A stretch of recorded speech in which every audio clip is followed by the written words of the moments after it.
Kita bergabung Kejaksaan dengan Negeri Anissa Rizkia Situbondo, langsung Jawa dari Timur. kantor Berbagai Dinas Lingkungan permasalahan Hidup dan lingkungan. Halo Maisa, kami dari kelompok Pahawan. Pada kesempatan kali ini, kita akan membahas tentang lingkungan alam dan memberikan opini kita mengenai hal tersebut.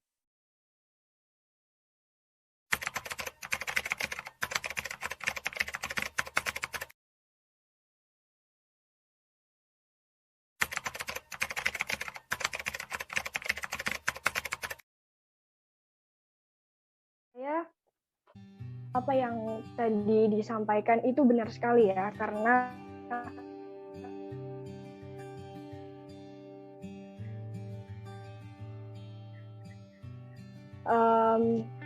perilaku manusia yang kurang akan kesadaran dan rasa tanggung jawab mengakibatkan pemanfaatan mereka terhadap lingkungan malah mengakibatkan kerusakan lingkungan.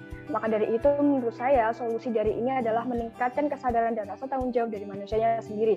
Mungkin bisa dilakukan dengan sosialisasi atau kita bisa mulai dari keluarga atau diri kita sendiri melakukan hal tersebut dengan baik. Misalnya melakukan pemanfaatan lingkungan tetapi tidak dengan merusak lingkungan tersebut. Lebih ke rasa peduli gitu ya teman-teman. Itu dari saya. Terima kasih. Kalau menurut aku solusinya itu tuh udah tepat dan bener. Yang di sini yang dipermasalahkan itu pemerintah sama masyarakatnya. Gimana mereka itu bisa menggerakkan biar lingkungannya itu lebih terjaga. Contoh seperti rehabilitasi lahan sama reboisasi. Itu kan yang melakukan, yang menggerakkan itu kan manusia, masyarakat sama pemerintah. Jadi kalau misalkan dibilang solusinya belum jitu atau belum benar, saya kurang setuju sebenarnya. Terima kasih, Randy. Oke, kalau menurut saya ya, kalau saya setuju. Memang masalah utama di sini memang bagian manusia. Soalnya kebanyakan manusia memang merusak alam, nggak pernah pikir panjang dan nggak pernah berpikir soal masa jangka panjangnya. Dan juga memang bisa dibilang belum pernah kita melakukan solusi yang jitu. Soalnya kalau misal kita melakukan reboisasi atau konservasi itu juga butuh waktu yang sangat lama, dan untuk manusianya juga selalu melakukan kerusakan juga. Jadi ya mungkin solusinya kembali lagi ke sosialisasi dari pemerintah untuk masyarakat agar mau menjaga alam. Mungkin sekian dari saya.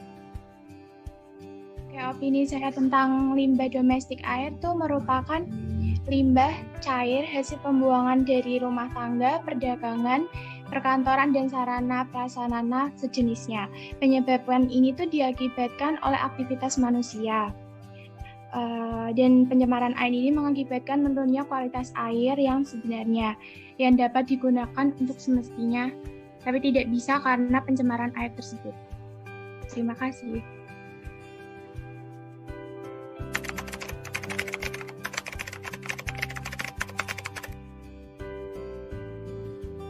Limbah industri yang dihasilkan oleh kegiatan industri menurut saya dapat menyebabkan berbagai dampak negatif bagi lingkungan maupun makhluk hidup lainnya. Contoh limbah dari industri adalah limbah cair dari pabrik, pewarna pakaian cair, sisa pengawet, kandungan besi pada air, ataupun kebocoran minyak di laut. Nah, dampak yang ditimbulkan dari limbah industri tersebut dapat mengakibatkan ikan dan biota air akan mati. Selain itu, limbah cair yang masuk ke dalam sungai tanpa adanya pengolahan terlebih dahulu dapat mencemari air. Selain itu, limbah yang dibuang tanpa pengolahan terlebih dahulu cenderung menimbulkan bau yang tak sedap bagi lingkungan sekitar. Oleh karena itu, dalam mengatasi permasalahan tersebut, kita harus lebih memperhatikan dan menjaga lingkungan untuk mencegah terjadinya rantaian kerusakan ekosistem. Nah, sekian dari opini saya. Itu menurut opini kakak ya. Jadi untuk selanjutnya saya persilahkan untuk Kak Dila untuk menyampaikan opininya. Sebagian kerusakan lingkungan seperti kerusakan hutan, banjir, abrasi, pencemaran udara, pencemaran air dan tanah, sampah, dan masih banyak lagi itu disebabkan oleh faktor manusia maupun faktor alam. Faktor manusia karena kita itu nggak terlalu peduli terhadap alam, dan untuk mencegahnya kita harus lebih peduli dengan alam sekitar supaya alam sekitar lebih lestari. Dan untuk faktor alam kita tidak bisa mencegahnya, tetapi kita bisa melakukan tindakan untuk meminimalisir kerusakan yang disebabkan oleh alam. Terima kasih. Silakan Aulia. Indonesia menjadi perhatian dunia, mulai dari penebangan liar, penggundulan hutan, hingga terindikasi pembakaran hutan menjadi penyebab dari kerusakan hutan yang ada. Kerusakan hutan yang terjadi akan membawa akibat terjadinya banjir maupun erosi yang dapat mengangkut partikel-partikel tanah menuju ke laut, yang nantinya akan menjadi proses sedimentasi atau pengendapan di sana. Hal tersebut tentu saja bisa merusak ekosistem yang ada di laut, seperti ikan serta terumbu karang. Masalah tersebut terjadi terus-menerus, maka menurut saya akan terjadi keseimbangan antara komponen biotik dan abiotik. Kenapa? Karena menurut saya, dua komponen tersebut tidak bisa dipisahkan karena saling berterkaitan. Jadi, kita harus melestarikan dan juga menjaga pelestarian lingkungan tersebut. Sekian, terima kasih. Selanjutnya, saya persilakan untuk Kak Nashwa. Saat ini juga mulai banyak dibahas mengenai pencemaran tanah dan udara. Karena hal itu berkaitan. Jika pencemaran udara itu berakibat dari kemajuan industri dan transportasi, sedangkan tanah juga bisa tercemar oleh bahan-bahan yang dapat merusak kualitas tanah. Menurut saya, sebagai rakyat, kita juga bisa memberikan bantuan dari hal kecil seperti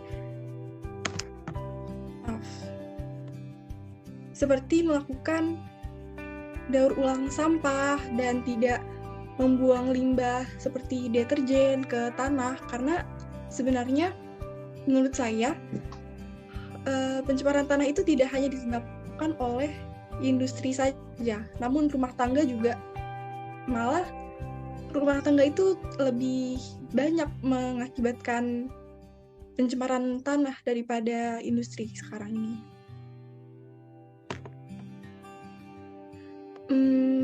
Baik, selanjutnya aku persilakan buat Rizky menyampaikan opininya. Terima kasih Pak Nashwa.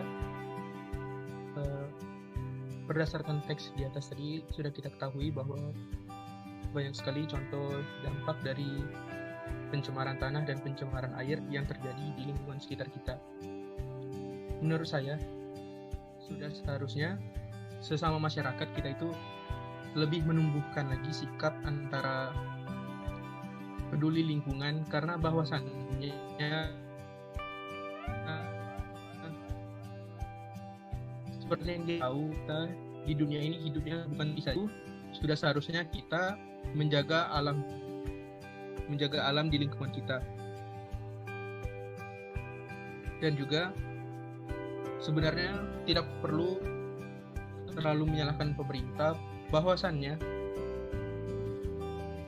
perubahan akan terjadi jikalau kita lebih peduli ke lingkungan.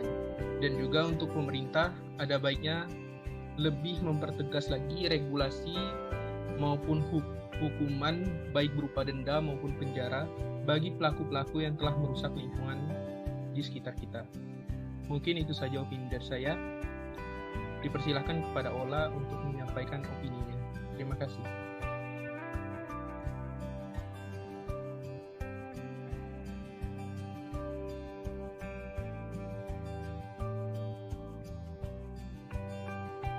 Ola, mungkin bisa dihidupkan dulu mic-nya. Sorry. Oke, thank you. Kerusakan lingkungan sendiri itu ada di latar belakangi oleh beberapa motif, misalnya seperti orang-orang yang tidak bertanggung jawab dengan apa yang sebenarnya diperlukan oleh lingkungan-lingkungan sekitar. Nah, untuk latar belakang motif ini itu menimbulkan beberapa dampak yang sebenarnya itu membuat masyarakat sekitar itu menjadi rugi gitu, karena dengan keadaan lingkungan yang seperti ini, mereka harus mengolah kembali untuk bagaimana kerusakan lingkungan ini menjadi lebih baik lagi untuk kedepannya. Dan tak hanya peran dari masyarakat itu sendiri, tapi diperlukan juga peran-peran dari pemerintah untuk membangun lingkungan agar kedepannya lebih asri dan bisa membuat lingkungan hidup ini menjadi layak untuk ditempati oleh orang-orang di sekitarnya. Sekian, terima kasih. Mungkin bisa dilanjut oleh Sabrina.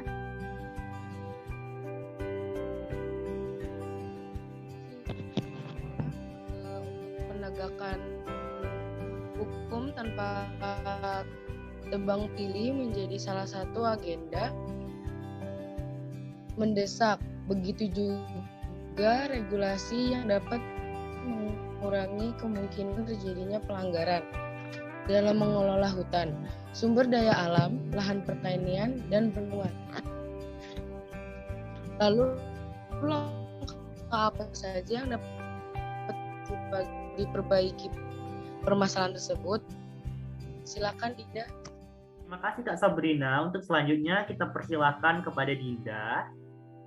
Penegakan hutan terkait pengelolaan hutan penting untuk menjaga hutan, terlebih lagi sekarang, di mana banyak hutan dialihfungsikan untuk ladang dan sawit. Lalu perlu dilakukan usaha pelestarian tanah dan hutan melalui tata guna lahan, peraturan mengenai penebangan dan penanaman hutan, serta reboisasi dan pengelolaan sampah agar dapat terurai dengan baik. Terima kasih. Selanjutnya saya persilahkan untuk Griata mengemukakan opininya. Baik, terima kasih Dinda. Menurut saya, opini dari saya, terima kasih teman-teman lingkungan yang sudah bantu berbincang ini. Kita semua harus ada tindakan dari kita sendiri juga. Dengan adanya masalah ini, semua kedua belah pihak, baik masyarakat maupun pemerintah, harus bisa sadar yang pentingnya permasalahan lingkungan ini. Jadi benar-benar semua lapisan masyarakat harus sadar supaya ada solusi yang bisa kita lakukan dengan baik pemerintah maupun masyarakat bisa sadar agar apapun yang kita kerjakan itu nantinya sedikit demi sedikit bisa teratasi mekanisme ini. Nah, bagaimana caranya supaya pemerintah dan masyarakat ini bisa sadar akan pentingnya masalah lingkungan adalah dengan kita sebagai mahasiswa itu bisa berdampak bagi masyarakat di sekeliling kita untuk menyadarkan kepada masyarakat di sekeliling kita, orang-orang di sekeliling kita, baik keluarga, teman maupun masyarakat biasa, menyadarkan mereka semua bahwa ini loh penting banget, masalah lingkungan itu penting banget, harus kita cicil dari sekarang istilahnya. Solusi apa yang bisa kita lakukan, tindakan-tindakan kita apa yang bisa kita lakukan untuk bisa memperbaiki lingkungan kita ini. Karena dengan tindakan-tindakan kecil itu ya ketika sudah lama tindakan-tindakan kecil sudah lama terjadi, maka sedikit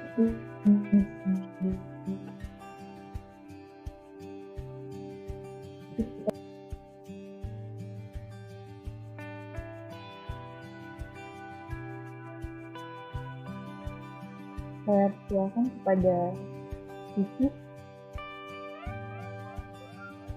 atau Aulia.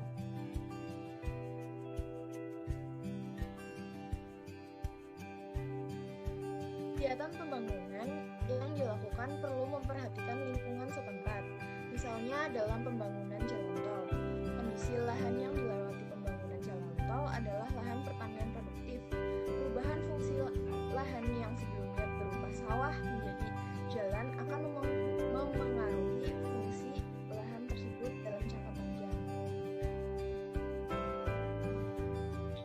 bangunan juga harus memperhatikan tata ruang, daerah resapan air, dan lain sebagainya yang sekiranya dapat mempengaruhi alam sekitar. Sekiranya masih ada kebijakan yang perlu dikoreksi karena terdapat kekeliruan selama ini, seperti untuk menertibkan bangunan di bantaran sungai atau tentang reklamasi pantai, pemerintah perlu membuka diri, sebab keterbukaan ini formula adanya kehendak perubahan. Terima kasih.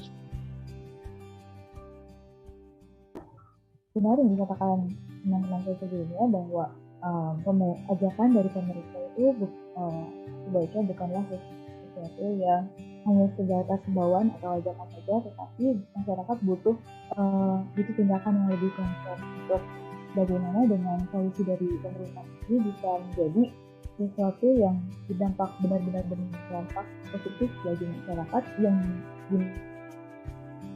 dimana ketika pemerintah melakukan sebuah solusi untuk memberikan lingkungan sehat, itu bisa berdampak, bisa dilihat oleh masyarakat bahwa oh iya benar bahwa pemerintah ingin melakukan suatu kebijakan untuk menyehatkan lingkungan kita. Dan ketika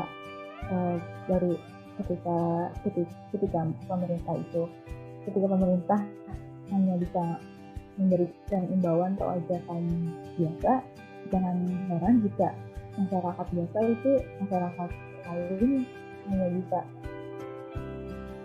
melihat kerusakan lingkungan yang terjadi dan membiarkannya begitu saja tanpa ada rasa iba kepada lingkungan sekitar kita untuk bisa melakukan perubahan yang sedikit. Jadi memang harus butuh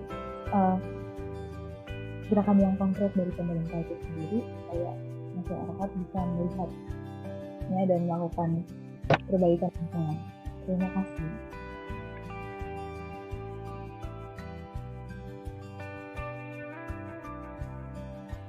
Saya persilakan kepada Ola atau Dinda. Terima kasih, masyarakat Indonesia. Mari kita lebih peka dan sadar akan keadaan lingkungan sekitar, serta bahu-membahu untuk membenahi agar tercipta lingkungan yang lebih baik. Ayo, jadi agen perubahan dengan mulai dari hal kecil karena bumi butuh aksi.